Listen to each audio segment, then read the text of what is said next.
শুভ সকাল বন্ধুরা, আশা করি সবাই ভালো আছেন। আমিও খুব ভালো আছি। কতুলপুর থেকে আজ চলে এলাম দীঘা। আজকে দীঘা বেড়াতে এসেছি। আজকে দীঘায় বেড়াতে এসে খুব সুন্দর একটা জায়গা, খুব সুন্দর একটা পরিবেশ আমি তোমাদেরকে দেখাচ্ছি। দেখতে থাকো বন্ধুরা। দেখো আজকে দীঘাতে এসেছি, দীঘার ঢেউটা দেখো শুধু একবার, অসাধারণ ঢেউ।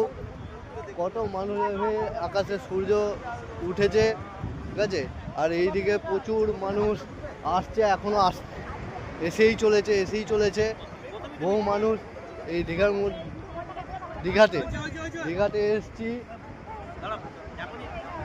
আর এবং এখানে আমাদের আরও সব বন্ধু বান্ধব, দাদা দিদিরা সবাই আছে, তারা এখানে আনন্দ উপভোগ করছে।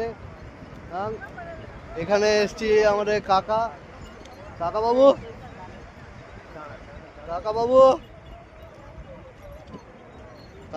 ফটো তোলায় ব্যস্ত, ফটো আর নামাতে চাচ্ছে না, ঠিক আছে। কাকাবাবু একটু আসবেন, একটু বলুন যে দীঘাটা এসছেন, কেমন লাগছে? খুব সুন্দর লাগছে আমাকে। আজ এলাম আমরা কতুলপুর থেকে দীঘায়। তো আমি তো 26 বছর পর এলাম।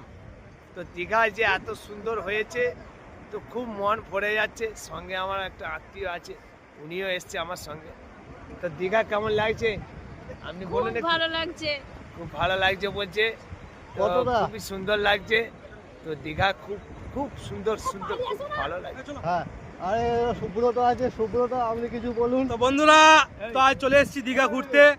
তো যেহেতু আজকে আমরা বাসটা দীঘা ছেড়েছি, তো আজকে তো খুব সুন্দর লাগছে দীঘার ভিউটা, আর দীঘার যে পরিবেশটা দারুণ, পুরো অপূর্ব।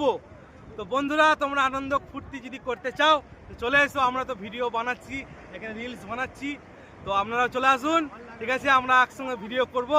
তো ঘুরতে চলে আসুন সবাই। আর তো বলো সুমন, তুমি কিছু? অবশ্যই, এটা আমরা এসেছি দীঘাতে, যে ভিউটা দেখতে অসাধারণ। এখানে আমরা প্রচুর পরিমাণে আমরা এনজয় করতে এসেছি। কত মানুষের আগমন এখানে এসছে। আমরা এখানে সারাদিনটা থাকবো, কাটাবো, ভিডিও করবো, ভিডিও করবো, সব। দাদা বাই বাই, রাখছি।